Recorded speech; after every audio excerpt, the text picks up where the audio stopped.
Hey guys, so let's get started today. So yesterday or the class before, we started with Docker, and I told that when you are dealing with Docker containers, you can spin any instance of your choice, or any image is what you can pick, and you can start your work. In a continuation to that, what we will do is today we will learn something called Sonatype Nexus. So what is Sonatype Nexus? So to understand Sonatype Nexus, what we will do is we first go ahead and say, what is this Sonatype Nexus? So Sonatype is the company and Nexus is the software. This software is also known as Nexus repository.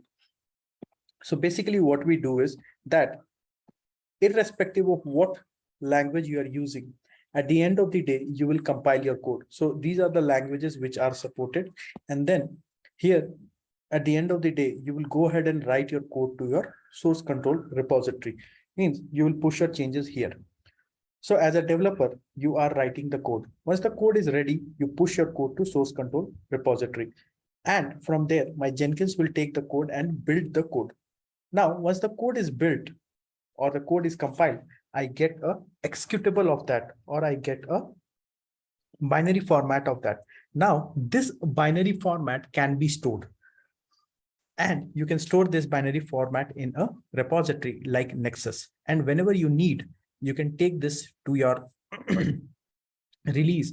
And depending on what you want to do, whether you want to deploy it to dev, QA, or UAT prod, you can deploy it. So using this software, you can have a centralized place where you store all your code, you store, develop, and then you can also deploy the changes as per the requirement. So this is the tool Sonatype Nexus. And here it will say that it is the world's first and most trusted binary repository. Now, exactly same tool you will find here in terms of JFrog Artifactory. Now, JFrog Artifactory will also say the same thing, that I am the world largest tool for this repository thing. Okay. And again, both are same. Functionality wise, if you see, both are same and both are doing the same thing. So if you come here, it says that big companies like Splunk, Workday, Atlassian, AWS, Facebook, Google, Netflix, Dell, all these companies are using my services and I am the world #1. But at the end of the day, when you go ahead and see, you will see that both the tools are same. At least functionality wise, both the tools are same. These are the languages which it will support. And at the end of the day, you, whatever code you have, okay, you compile that code and store it here. So it is known as your JFrog Artifactory. So it doesn't matter whether you're using Nexus Artifactory or JFrog Artifactory, both of them will do the same thing, and the ways of working is very much similar. So today what we will do is we will implement this Nexus thing in our Docker environment. So for that, the first thing what I'm going to do is I'm going to go ahead with a EC2 instance. I'm going to bring up a new EC2 instance, a bigger one when it comes to EC2 instance, because I have to come up with these softwares. Now, if you go to the hardware requirement of Sonatype Nexus, then you will come to know that these instances need a bigger CPU and RAM. So if you're working with T2 micro, it will not work. So let me just come here and say Docker instance. Okay. And here I will say that I'm going with Amazon Linux. I will say, I'll not go with T2 micro, okay, because T2 micro comes only with 1 core CPU and 1 GB RAM. So I will go with something like this, T2 medium or T2 large. Okay, you can also go with T2X large, but that can cost you a good amount of money. So T2 medium is what I'm going with. It comes with 2 core CPU and 4 GB RAM. This is also not covered under free tier. So if you're trying to do this, there may be a cost involved. Then the rest of the things I'll leave as it is, and I will go ahead and configure this machine. Once this machine is up, I will get a public IP address for this machine, and using that, I will connect to this machine. So let me just come up here. This is my IP address. Let me open PuTTY. Here I will say EC2 minus user @ whatever IP address you got. Then in the appearance, you change the font size. Okay.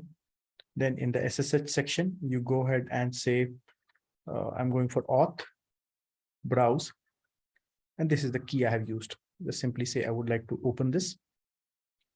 Yes, I would like to accept the connection. And here, if you come, the first command, it says that run sudo yum update. So sudo yum update -y. So basically it is saying there are some softwares which are to be updated from Amazon's side. So would you like to go ahead and update it? So I said, yes, I would like to go ahead and update it. And I said sudo yum update -y. And hence these got updated. Now, here if you see, I am a EC2 user. And now I'll become a root user. So I'll say sudo su hyphen, and I will say host name, and I'll give a name. So let me say Docker server. And again, I'll say sudo su hyphen. So if you see here, now I am a root user and I'm working with Docker server. Now, I told you that if you want to work with Docker server, there is no prerequisite. There is nothing to be installed. Simply, if you come here and say yum install Docker, if you simply install Docker, you get a Docker runtime environment. And based on that Docker runtime environment, you can go ahead and get your work done. So I'm waiting for this Docker to start. Now, once Docker is available, I will simply come here and say service Docker status. And I can see it is loaded, but inactive. So what I will do, I'll just bring it up. START, start. It has started. Again, come here and say status. Now you can see it is active and running. So now I'm all set to get my work done.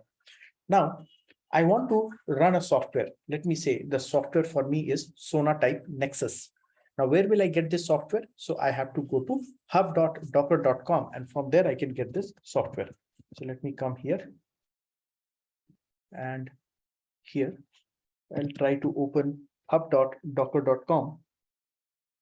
Here I will go sign in. Even if you don't sign in, that's okay, because these are publicly available.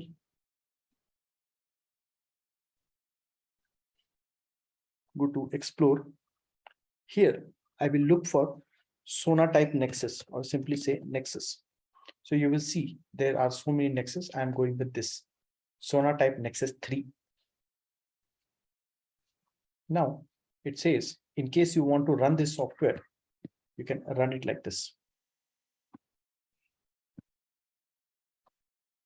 So basically what I'm trying to do is, I'm trying to say Docker run with a detached mode. Port is 8081. Internally, it will run at 8081. Externally, also, it should run at 8081.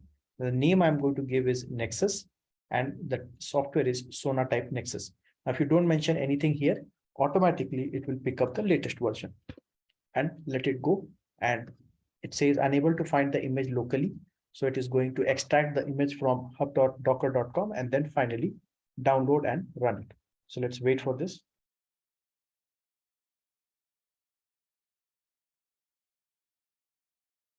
Now I can see that this component has been downloaded and the software is ready. So now if I come here and say Docker images, I will be able to see that I have the image available. Okay, then I will go ahead and look for the software, or the -p is for the port number. I have covered it in the previous class that when you say -p, you're doing a port forwarding. Means internally, whatever port it is running, you go ahead and run it at an external port. So -p is port forwarding. Okay, so wait, so this is what I have. Now, if I come here and say Docker ps-a, I will see my Sonatype Nexus is up and running. Now, it is up and running, very good, but many a times what will happen, you will not know whether it is running or not. So better for you, you run this command, Docker logs -f Nexus. So I'm saying Docker, go into the logs and check for field F is find Nexus. So here you will get something like this, started Sonatype Nexus. Now, if you get this, it means your application is up and running. Now, if you want to check this application, whether it is running or not, come here, take the IP address, bring it here. Where should it run? 8081. And you can see this Sonatype Nexus is up and running for you. Now it is asking you whether you want to go for Pro and all. Pro and all is nothing but the licensed version, but I'm not interested. I will simply go with the free version. I'll say sign in. It says your username is admin, but the password you will find it here inside Nexus data admin.password. Okay, so I will take this path from here. And inside the container, I will look what is inside. So let me do Control C. Okay, so if I come here and say docker ps -a, I will see my container. I'll go inside docker exec -it container ID bin bash. I'm inside and it says here you will find the password. So I'll say cat and the path. Take the path.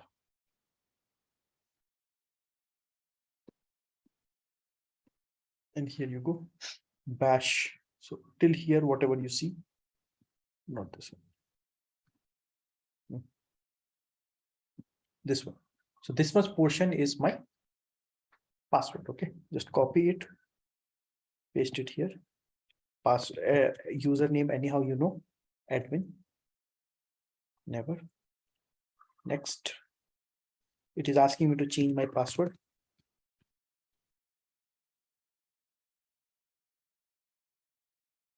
Next.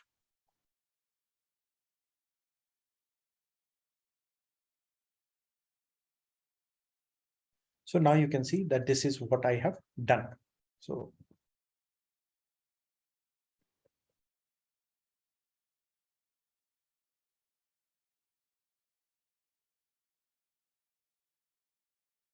there are many things here. As for me, I'm only interested in this guy. So this is my repository. If I browse my repository, and these are my repositories, okay?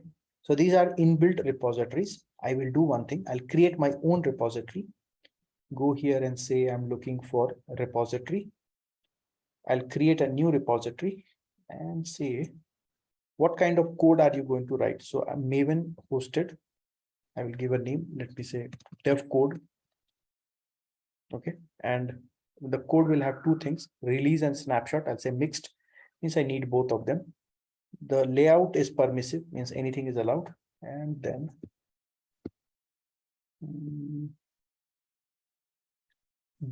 I want to redeploy, means allow redeployment, means the same code can be deployed again and again. That's it. Come here and say, I want to create a repository.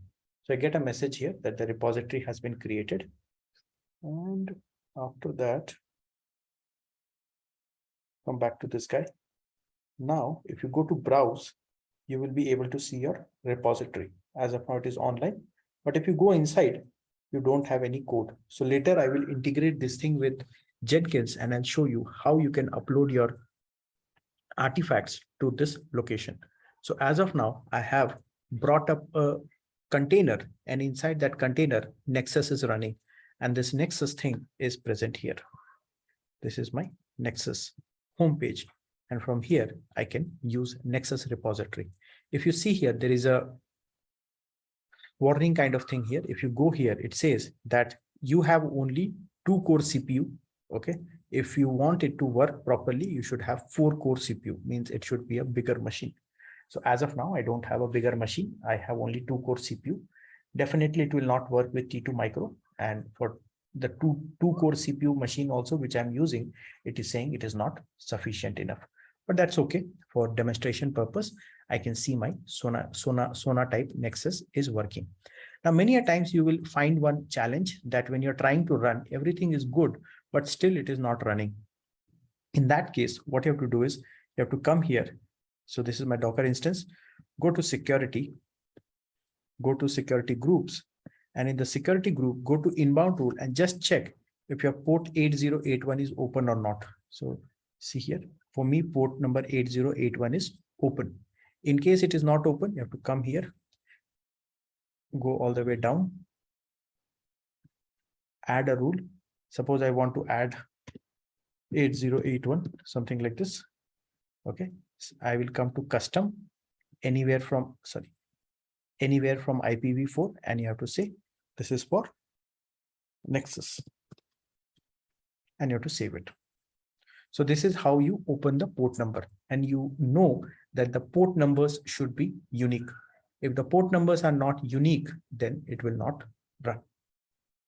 Similarly, you can run 10 other softwares like this. So another software which I would like to run is my Jenkins. Let me say I will want to check whether Jenkins I am able to run via Docker container or not, because when I was starting Docker class, I told all the softwares can run using containers. So let's see whether it will be feasible for me to run or not. So what I'm going to do is, first, I'll make sure that this machine I am closing. Why? Because it is going to take a lot of CPU and other machines will become slow. So I'll come here and say Docker ps -a, and I'm going to remove this. So I'll say Docker, and I will say Docker rm -f, and this guy. Now if you come here, nothing is running. Docker images, you can see this image is there, or image ID is there. So you can come here and say Docker RMI, means remove the image, and it is removed.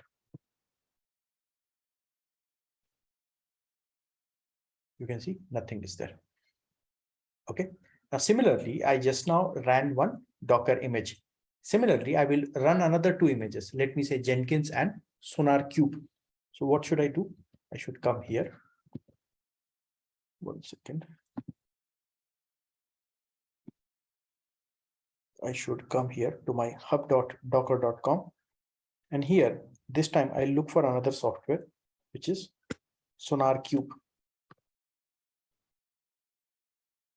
SonarQube. I'll go with this. Now it's Docker official image. 500 million plus people have already downloaded it. If you go to tags, here you will find latest, enterprise, developer, data center. Like this, there are so many editions available. I will recommend you to go with a smaller version. Don't go with a big version, because if you go with a bigger version, it will need more CPU and RAM. Okay.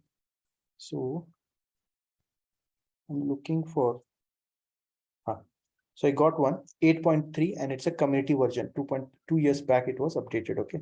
So I'll take this guy and I'll pull the image.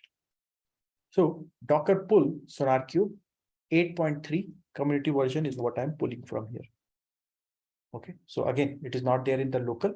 So it will connect itself to the hub.docker.com and pull the latest image. So that is part one for me. The second part will be how to run this. So to run this, it tells you what is SonarQube and all. To run this, you can do something like this. Okay. The command is not mentioned here. So I can use the old command only.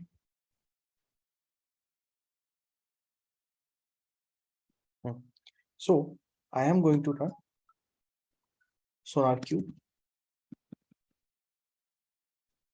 I'm going to run this particular thing. Okay. SonarQube and this particular version. And the name I'll give is SonarQube.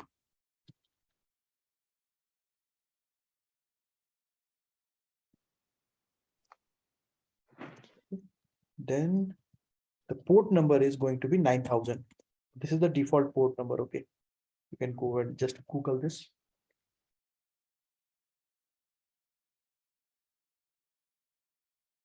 So now I have my container up and running. Now, if you want to check Docker ps -a, and you can see it is running. 104 MB is there, but virtual is 561, and it is running. Now it is 8.3 community version. Now I want to check. So I will say Docker logs -f SonarQube.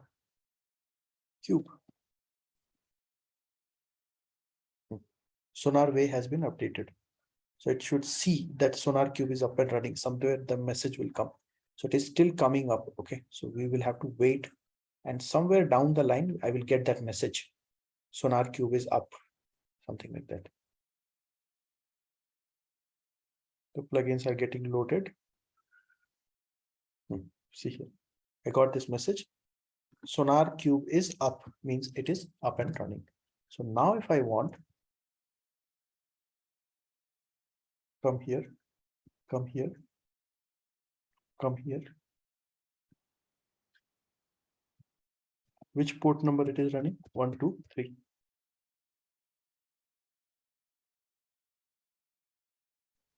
So here you can see that I have logged into SonarQube and it is running at 9000 port number. If you want, you can say login, and here the username will be admin, and I think password will also be admin. Admin. Okay. And here you go. You are having your SonarQube up and running. Similarly, I can have 100 other softwares and they can simply come up and run. I don't have to do much. The only thing is I have to keep the port number empty so that it is not occupied. So let me just delete this also. Anyhow, I'll integrate everything together later.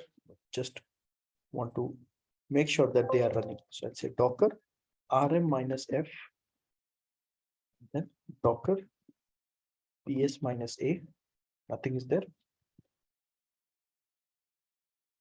Okay, I see this image ID, docker images, sorry, docker rmi.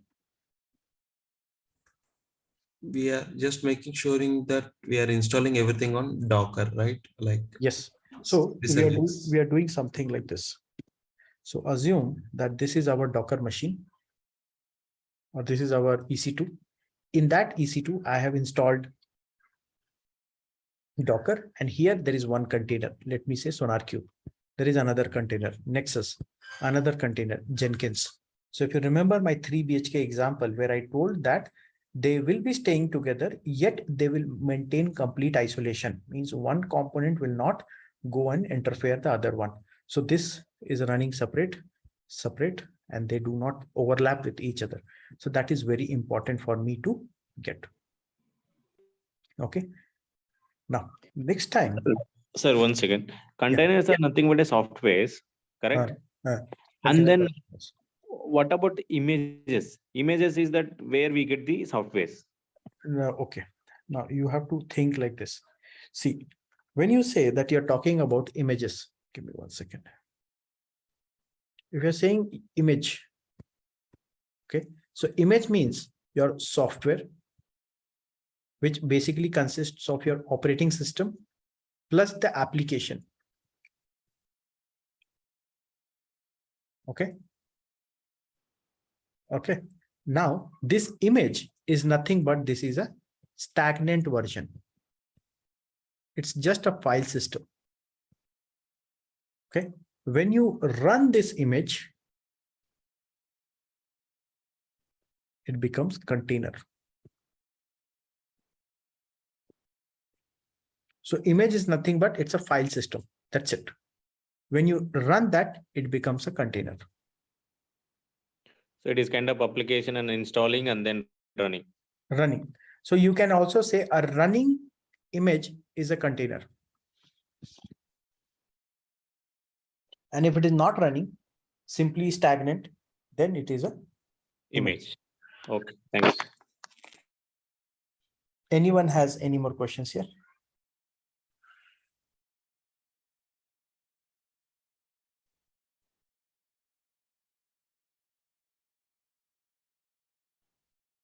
Normally, I have one question. Yeah, one by one, please. Yeah, normally what is the capacity we will give? Like suppose here we taken 3 applications as example. Normal total DevOps. It will depend on what is your base. So I started with, let me say T2 medium. So T2 medium is 2 core CPU, 4 GB RAM. So let me say I can run 5 applications here. But if you are taking a bigger machine, then you can run 20 applications there. So it will totally depend on what kind of machine you are going to run. It is nothing fixed here. Okay, that means we can install now whatever we we learned in the class, like Jenkins, Ansible, we can all install in one server and we can do the work, right? Yes, you can do everything. You can install everything in one single machine and you can run the whole pipeline from there. Okay. Got it.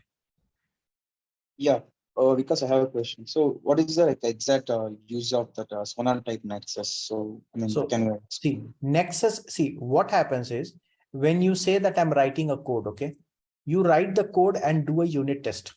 Okay.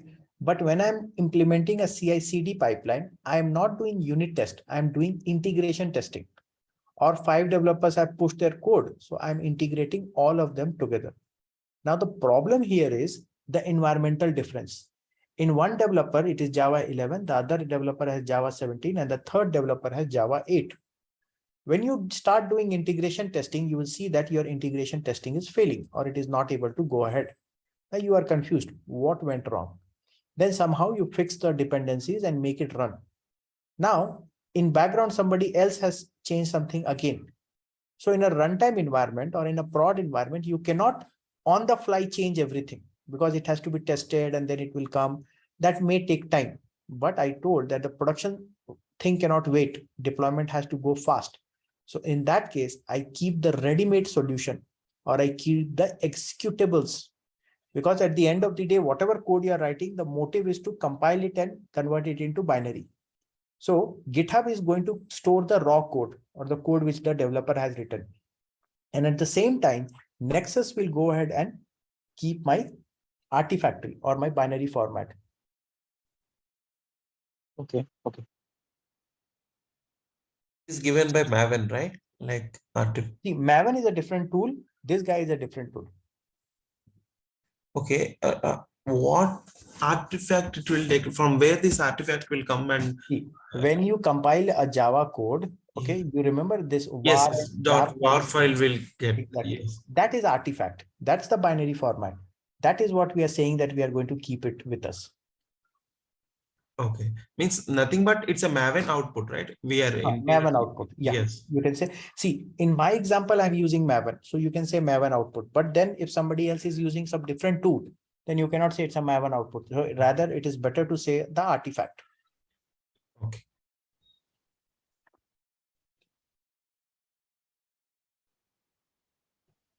Sir, it is created somehow some confusion between Jenkins deployment when we have done in Jenkins now. What is that difference? And now we are talking about for this Jenkins. See, Jenkins is a tool which can do everything. Okay.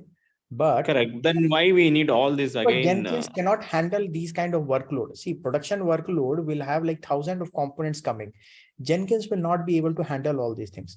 So Jenkins will be majorly able to handle only CI or continuous integration related things. Okay. And the deployment related things, we make use of these SonarQube, quality analysis, Nexus, storing the repo. So like that we will try. So one tool for and for code analysis, we are using this SonarQube, no? Yes. Apart from that, this mainly used for, again, this Nexus is used for what? For storing the, wait. Let me come here. I think this will make your thought process clear. CI/CD pipeline with Nexus.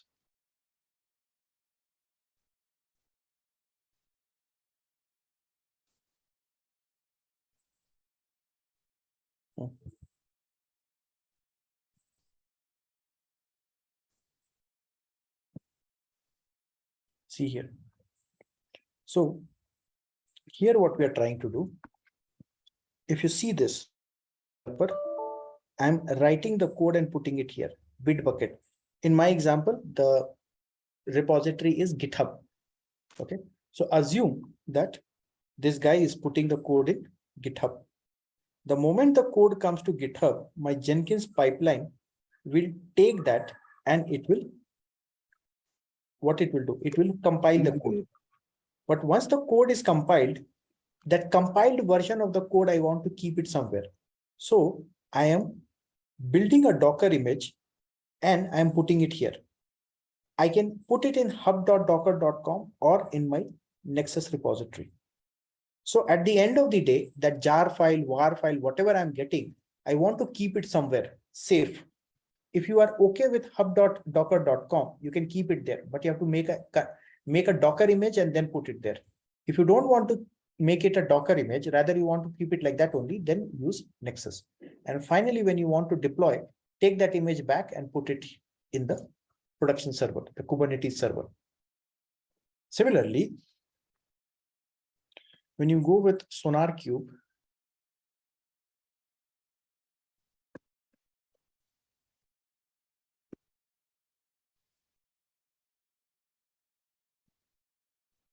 SonarQube is like this.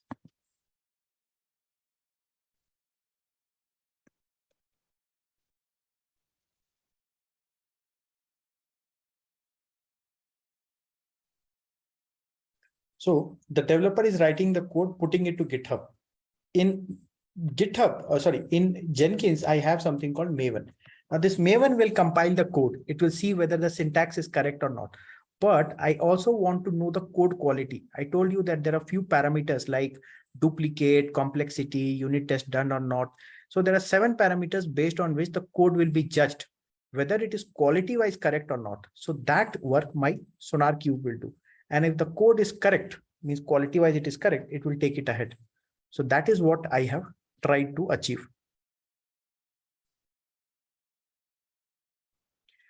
Srinivas, if you try to run all the applications on the same port number, it will not run.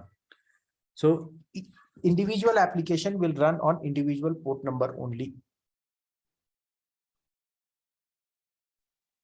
So because without Nexus, we cannot store that artifact. So in case you are not using Nexus, you use some other software like JFrog Artifactory. You have ECR, Elastic Container Registry, GCR, Google Container Registry. So there are many such repositories. Okay. Okay. Can I understand like what is the purpose of your storing that artifact in the Nexus? Like main purpose. Why we can store? Why you need to store that in the Nexus? See, that's what I told. Suppose I am upgrading my application. Okay.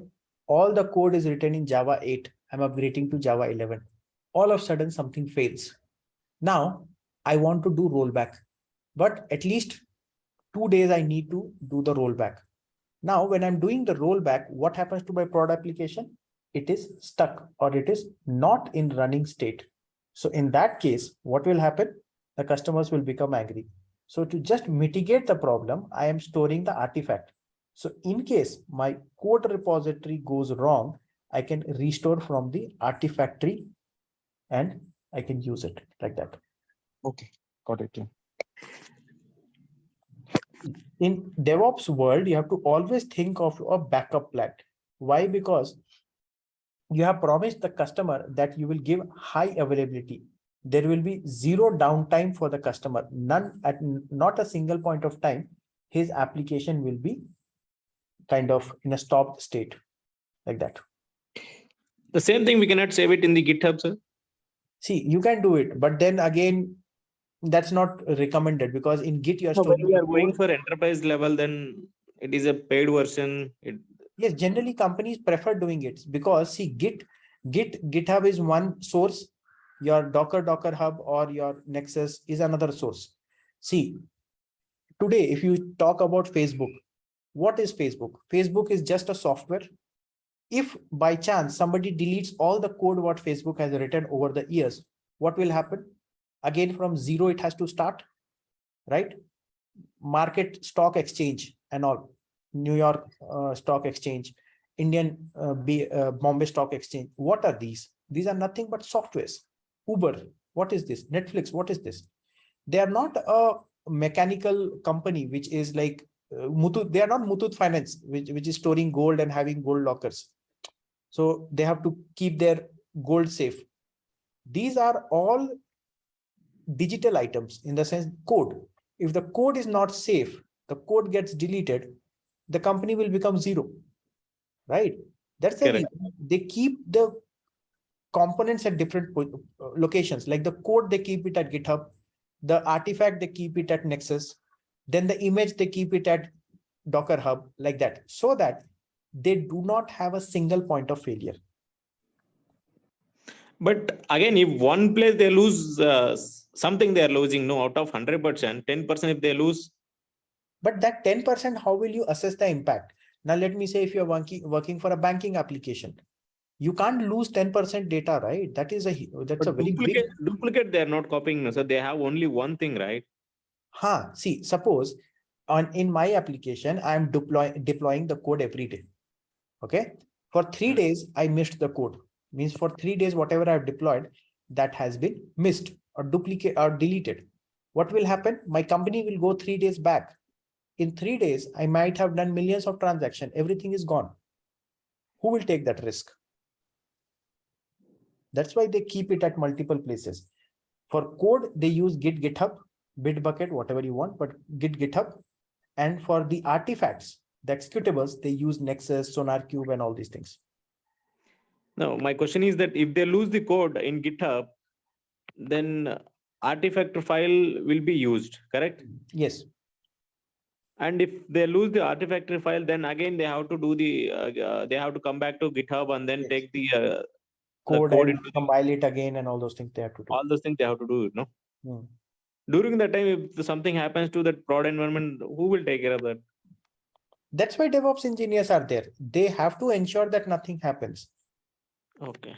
See, you're running a company, man. See, if you talk about Netflix, okay, for you Netflix is like monthly 199, and I get the Netflix. But the people who are running Netflix, they are not like school going children. Like Mark Zuckerberg, this guy, Facebook CEO, he's having so much money. Now, why anybody is giving so much money? Or when you go to some college, you will hear that Facebook gave 2 crores for one college pass out. That college pass out is a genius. He knows how to manage all these things. That's why they're paying him that much amount of money. So they're not into a college project that if they lose anything, then okay, chalo, tomorrow we will rectify it. So the enterprise does not work like that. Okay.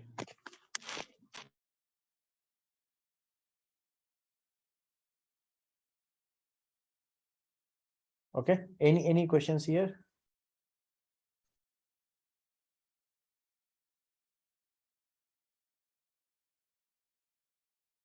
See, you want the sessions to be interactive. I am more than happy to discuss these things with you, and trust me, these things will help you a lot when you're going for interview, because the person who is sitting at the interview or he's taking your interview, who knows that whatever book knowledge you have, that is of no use. He knows that. He will only look for real-time experience. He will say, okay, given this scenario, what you will do. So you will have to understand that, okay, this is the problem. This is how I can propose a solution. May not be your solution is the best, but then at least you have different ways of thinking. So they can ask, okay, how can you make sure that the code is always safe in my production environment? So you can give 10 scenarios. Then he will say, okay, choose one best. Okay, this is best. Why? Because I feel that this can happen like that. So it's that way you have to go ahead and convince him. Anyhow, now what we will do is we'll go ahead with one more software, and after that we will close that. 1 second. Okay. Now assume that I'm looking for a software called Jenkins. So I'll go to hub.docker.com, and I know Jenkins run at 8080. Okay. So I'll come here, say explore, go for Jenkins. Here it says Jenkins, but it is deprecated, means people are not using it anymore. And it says Jenkins /Jenkins. So can we get the Java also here in the GitHub? Sorry, .hub. Yes. And Open JDK. you remember, sir, during this integration with the Jenkins Java, we face some version issues. That will not probably we can find the solution here, right? Yes. Okay. Jenkins, and it says you can take this and you can take this image. Okay, something happened, it got deleted. Let me restart the session.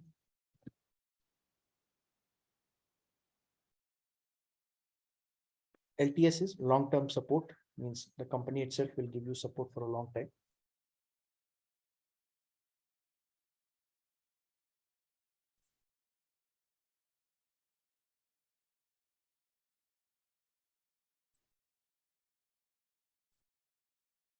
Okay, so now if you come here and say Docker images, you'll find that this 463 MB software is downloaded.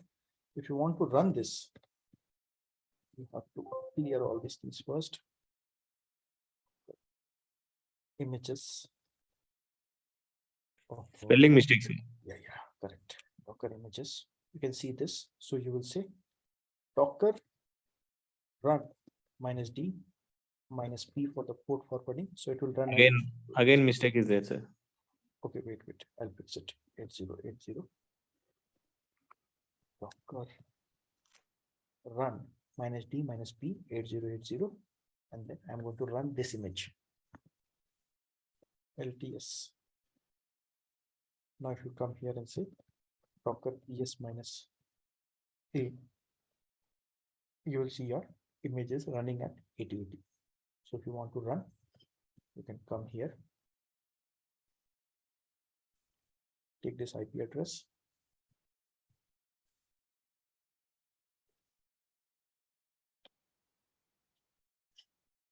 and you can see Jenkins is starting.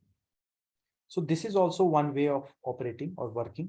Rather than running the software or downloading the software, you download the Docker image. So let's go inside the container. Docker exec. And sir, can we also done through Kubernetes? No, yes, the same thing. I'll show you that Kubernetes thing. Okay, but hold on, I don't want to get into Kubernetes because the last 3 sessions we have seen the same way of working in Kubernetes also. Kubernetes also is, I will say, elder brother of this guy. Okay, so I will say cat, and this is the password I have. This is the password.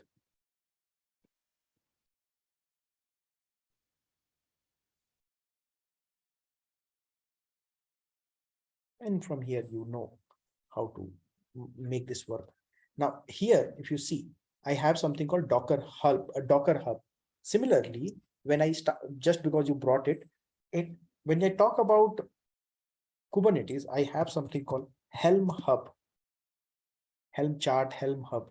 So there is Artifact Hub, and here you will get the Kubernetes related things. Like I'm looking for Jenkins. See here, I have Jenkins. This is the Kubernetes thing. Okay. Similarly, you are looking for Nexus. You're looking for SonarQube.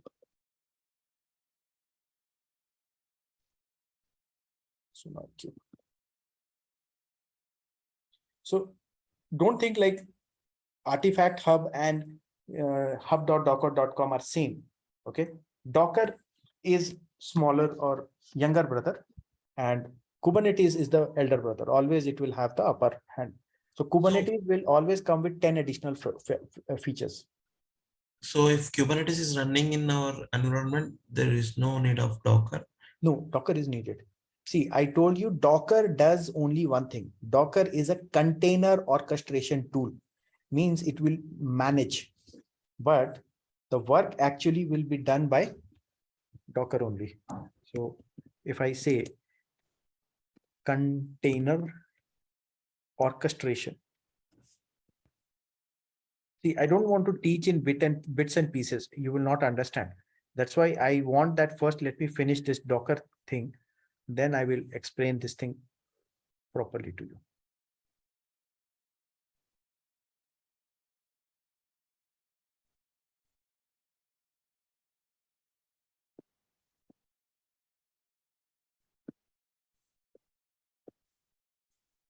In Kubernetes only this Docker will be available, right? Yes. Inside Kubernetes, Docker will be available. So when I say When I say orchestration, band orchestration, okay, what do I mean by that? So generally what will happen, there will be one guy who is sitting in the between and he's managing all these people. And these people are playing the music. And this is known as orchestration or orchestra, whatever you say. So my Kubernetes is this guy who is sitting in the between and he's managing all these things. So if you go to the Kubernetes architecture, Kubernetes architecture.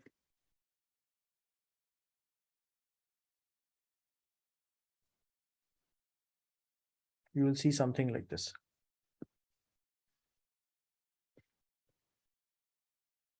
So you have this as worker node. Here you have pod.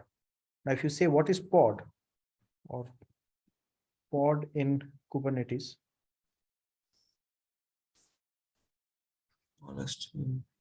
so these pods are nothing but inside the pod, you will have your containers. So pod inside the pod container. So the basic work will be done by containers only. Only Docker will do the container orchestration. No need to worry if you're not able to understand everything right now, but just go by the flow. As of now, we just know what is Docker. Go by Docker only. Slowly, I will build it up and then take you to Kubernetes. Okay.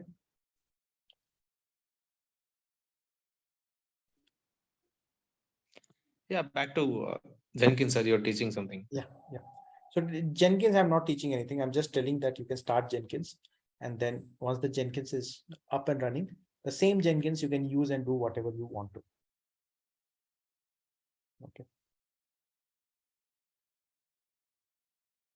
Anyhow, So now Jenkins, we are running it through Docker, yes, correct? Yes, here you are running the Jenkins with the help of Docker.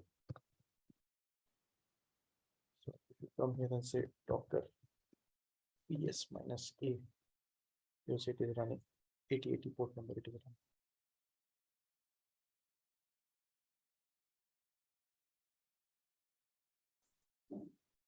Okay. Any questions, please go ahead.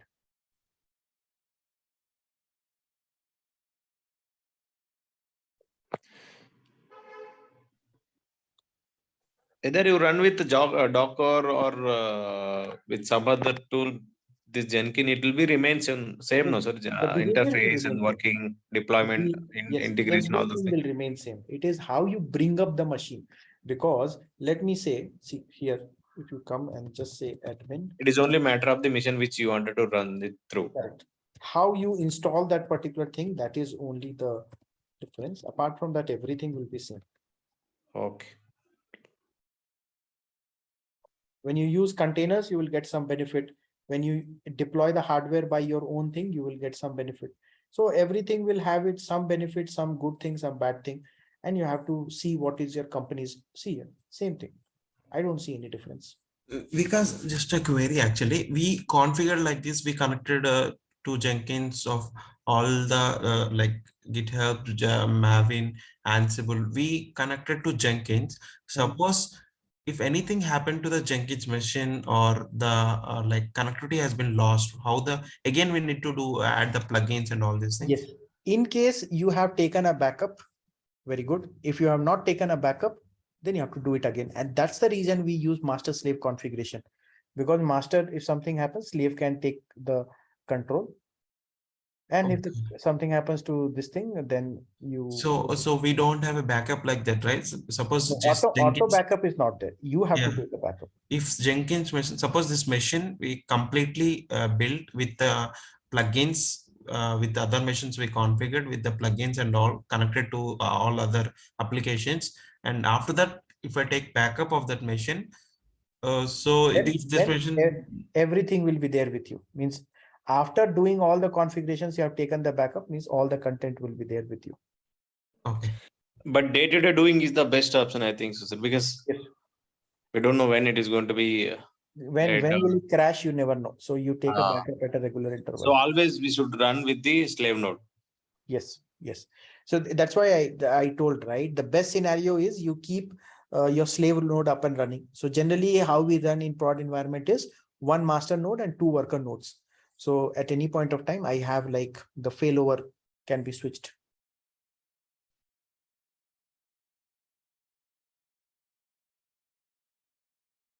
Okay. Yeah. Because but we have not The done Kubernetes is pending still. container master slave con. No. Container master slave is not there. Container master slave is not there. Jenkins master slave is there. When you say container master slave, that will come in Kubernetes. That I'll show you. But container does not have any master slave kind of thing. Kubernetes has, Jenkins has.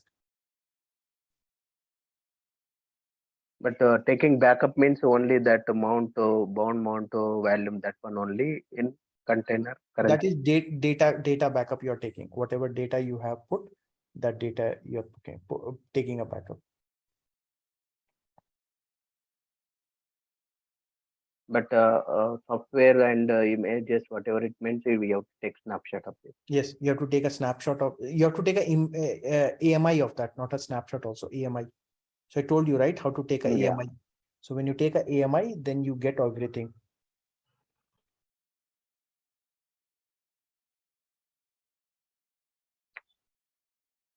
If we are running Docker container, then we have to use that one. Otherwise, you will lose your changes.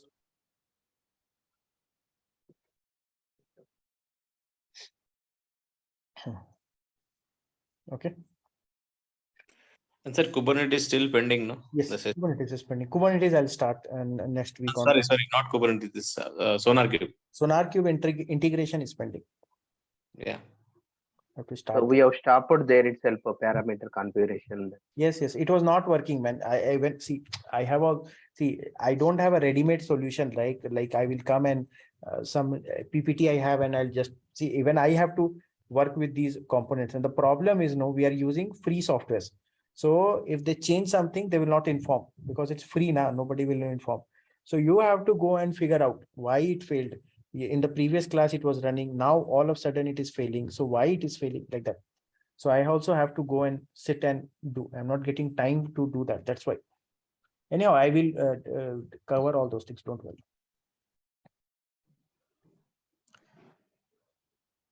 So what is this Jira tool? Jira is a ticketing tool. ServiceNow, Jira, Slack. Okay. Those are Ticketing tool. Okay. And sir, I want one day, like, can you please write one script manually? For what? For Jenkins, for deployment and integration, all this. Yes, that I will show you at the end. One Jenkins script I will write that will do end-to-end work for you. It means complete CI/CD pipeline will run with that script. And for scripting, endpoint and starting point should be there, no, always. Yes, obviously. Scripting means the proper syntax should be there. Yesterday I faced the issue. I'm not able to find out where it went wrong. You just check online. Endpoint and syntax is correct, but endpoint and then starting point is one I'm missing. But I don't know where to start and where to close. Share it with me. Let me check. Okay. Okay, fine, guys. Kubernetes and Terraform is pending, right? Yep. Kubernetes Terraform is pending. And remember to terminate this instance because it is not under free tier. So unnecessary cost will be there. We are almost finished the DevOps course, yes. Or what's that? 2 items are pending, Terraform and your Kubernetes, which I will take another 20 days approximately to finish. Okay. Okay, fine. See you then, guys. Bye-bye.